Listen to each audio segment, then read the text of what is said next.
This is episode 113 of the Change Physician podcast. Hey folks, welcome back to the Change Physician podcast. This is your host, Dr. Kevin Cuccaro, with my stupendous co-host, Dr. Melissa Cady. Always a pleasure to talk to the stupendous and fabulous Dr. Cady. And for today's episode, I think it is and we always have these intriguing little topics to discuss. And this one, Dr. Cady, I want to talk about why no one cares more about you than you. Are you holding it against me? No. No. But I think it's this idea, which no one cares more about you than you, is really about this idea of self-care. And it is something that I think that people tend to lose or neglect. This is related somewhat to the episode when we talked about giving versus taking. But when we are in a profession that is service oriented, there is a risk of giving so much, or not the word of giving, is pushing so much of your time, attention, and effort out there without making sure that you have the reserves able to do it. Right. So have you had struggles with self-care? And if so, what are the struggles that you've had, and why do you think you've had them? Well, I guess you can look at, yes, at times in personal relationships, too much giving and not enough self-care. A lot of that's a lack of awareness and understanding of personal mental well-being, more so. Thank God I had a habit of physical activity, which I think helped buffer a lot of my lack of awareness and my lack of emotional intelligence in some of my past relationships where I wasn't, I think that the benefits of physical activity were giving me enough of a benefit to kind of, like I said, buffer those things that I was not taking care of. But in the sense of work environment, I think I've recognized that, like a lot of people, you just give, care. It's part of the motto of just caring for patients is, I would do that to the extent that, I wasn't looking out for myself in some situations, many times where an entity may take advantage of your niceness or take advantage of your work ethic, and either not give you the benefit from either a financial or support standpoint. So I think that I've been known to say this phrase all the time. I didn't know if it was stated by anybody in particular, but because of these lessons I've learned through my professional life and my personal life, I do tell people nobody's going to care about you more than you. You can't sit there and wait for this corporation or this entity to come swoop you, from drowning. You have to actually stand up and speak for yourself. And sometimes part of that self-care is speaking up. And you may not be liked, especially if the culture is trying to utilize other things like money to be the driving force. So I think that it's pervasive, I think, in a lot of environments where you can be taken advantage of for your good qualities, and not be really appreciated for those things. And so you can't wait for someone to necessarily always show appreciation for all of your hard work. You've got to intrinsically feel good about that. And if it's being taken advantage of, you have to decide if that environment's right for you or if speaking up is going to help make a change. So yes, I'd say in a lot of different ways, it's come up in my life. So then how would you react, or how would you address if someone was critical of this? Because some people are thinking, well, you're the doctor, you signed up to do this. What are you, how come you're not immediately available to me? How come you're not returning my phone calls right away? How come you refuse to fit me into your office visit if I need to see you that day? Yeah, what would I say? How would you answer that? I mean, I think this is important is because sometimes the harshest critic is ourselves. And so Yes. there are often times where physicians will put themselves in situations, actually not just physicians, but will feel that there's this external need. The external needs are so high that we almost feel like we are obligated Mm-hmm. to continue to provide service to others at the expense of ourselves. So how would you address those kind of concerns, or at least if someone was bringing that up to you, what are some of the ways that you would respond? Yeah, well, I think it depends on how quickly they understand. So Um, if they were, you can always just apologize. I'm sorry that, you've had trouble, and I can understand your side, obviously acknowledging the other person's feelings. And I think most reasonable human beings will understand that, you've been working 7 days straight, or I have literally been working, 12-hour days, and I'm trying to get people in, and trying to help them understand that. Um, but at some point you might have to inflict the honest truth of, I'm a human being, and I need a break, and I will address this when I can, but I need to step away for a moment. Because the reality is, some physicians are having to say the most difficult thing to say is, I'm going to either quit medicine if it's not just like a one little thing you can deal with in a short conversation. If this is like a serious conversation of, you either have me not at all, or you get parts of me when I'm available. I mean, there is this is a reality across America for a lot of physicians. Either they're going to get out all the way out, or I'm going to construct it in a way that I can manage it as a human being. And that's when you're your own boss, you can kind of like create your own schedule. But when you're working as an employee, I think it's much more difficult, unless you have an understanding employer that will work with you and understand the big picture. Um, I don't know if I answered your question, but I think it really depends on the context of what kind of environment you're in and what kind of autonomy you have. Um, but there's only, I say this all the time, in the operating room environment, people get used to things going so fast and so much being done in a short period of time, that going any faster is a threat to safety. It's a threat to, um, you know, burnout. There are certain things that can only go so fast, and at some point we've got to set the boundaries and understand that there's only so far you can go to push that limit. And so, um, and if it has to do with money, and it's going to break the system, well, so be it. I'm not going to sacrifice somebody's safety. I already feel like I'm moving as fast as I can. This is a very, specific example, but I think it really depends on the context and who's in front of you and who you're talking to. So sorry, it wasn't a straightforward answer. Never is. well, what I think it comes down to is really it's almost a trick question to ask. Well, what would you say to a critic? Well, the critic doesn't matter.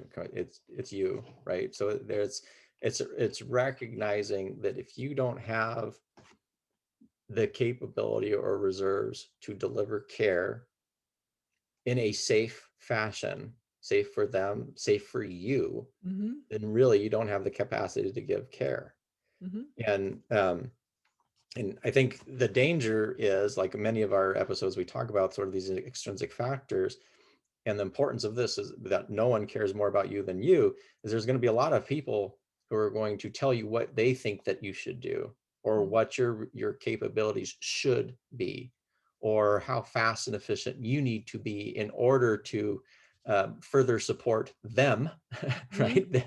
Because in many ways, the organization is looking out for itself. So those organizational demands are because the organization cares more about itself than anybody else.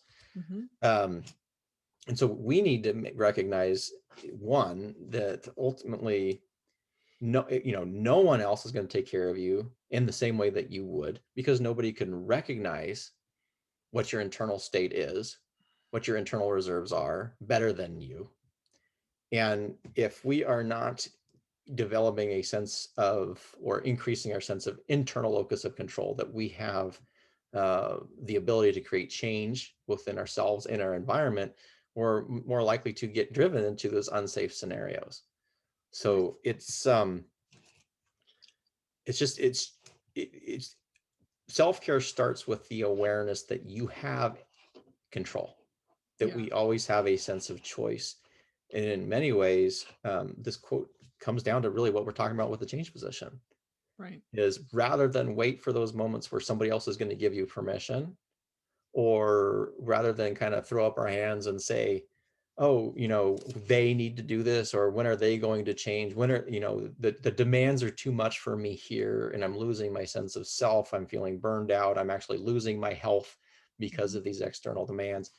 um, Ultimately that choice is going to come down to you, and sometimes those are going to be hard choices, sometimes they're going to be easier choices, but it's developing the recognition that that, that no matter, wherever you are, whoever you're with, whatever relationship you're in, whatever job where that you're working, the first person to take care of you, the most important person to make those decisions to take care of you, is always going to be you. And that's not selfish, that's not cruel, that's not thoughtless, but really that's all about self-preservation and the ability that you can then actually take care of others. um, Yeah. And this is something that's super critical. In essence, you're talking about this awareness and then setting boundaries, not just for others, but for yourself. But if in this process you need to take care of yourself and have better self-care, the next step and question is, well, what are those things that entail good self-care? and and so many of the things that you think of is your physical fitness, your mental health, your relationships, some time, as our recent episode said, time for play. There's all these things that contribute to an overall wellness. And if you've never implemented the habit and don't know what to do and don't have the confidence to implement all these things that revolve around good self-care, then you need to make a decision and maybe sometimes get help. Sometimes you need the accountability. You can hire a personal trainer for your physical fitness, or there's all kinds of ways that you can have other people help you stay committed to those things that comprise self-care. So I think it's important not just to set these boundaries and have an awareness, but not everyone's been good about taking care of themselves from overall wellness standpoint most of their lives, especially through their training. And if you didn't grow up in a household that really shared that, I mean, you could have grown up with an alcoholic and not had, any focus on any. I mean, there's all kinds of things that we grow up with, and then you get in the medical system that may not be putting you first. And so I think there's a lot of learning that can be had. And so, you know, the self-care component, you have to really uh, spend a little time thinking about your life and what is it you're doing or not doing for your own health, and address those things, and only do, start with one thing at a time, or something, a little simple thing, and then maybe something a little bit bigger with that. And it's amazing how when you start feeling better, putting more time in toward you, even if it's 5 minutes of deep breathing and some yoga, simple yoga exercise you found on YouTube. I mean, it doesn't have to start with massive amounts of time commitment, but it's amazing how just a little bit of space, even if you have to go lock yourself in a room in another upstairs area that nobody else or the kids are around, give yourself some sanity, give yourself that, and you deserve that, and you'll be better for it when you deal with stress. You'll be more resilient. You have to build that self-care. and that reflects then back on this concept that no one cares more about you than you. Is Mhm. even say you're in a relationship and your partner is recognizing that you are drained and you Mhm. really have no more inner capacity, and yet you continue to go out and do the things that you're doing. They may provide suggestions, they may actually encourage you, may try to develop those spaces for you. But until you have accepted that you need to take care of yourself, you're not likely to actually even engage with those recommendations or even the opportunities that are presenting there. Right. So I think ultimately the most key part to understand about any sort of self-care is the fact that it is predominantly your choice, and you have to be aware of that choice, and you actually have to make that choice in order to take care of yourself first, in order that you can more successfully then engage in taking care of others. And that can be quite challenging. Mhm. You can think of it from a parental way where, where people always try to do everything for their kids at the expense of their best interests. Mhm. Um, but just being, recognizing, well, what are you teaching your kids? Yeah. If you're not taking time to take care of yourself, what are you teaching your kids? Is that something that you want them to do in the future? From a Right. job standpoint, if you are doing so much at work that you are hurting yourself physically, mentally, emotionally, etc., is that something that you want to reflect and demonstrate to your patients that are a good thing to do? Because how often do we are trying to encourage our patients to do optimal self-care strategies? If we're not embodying it, are they likely to embody it?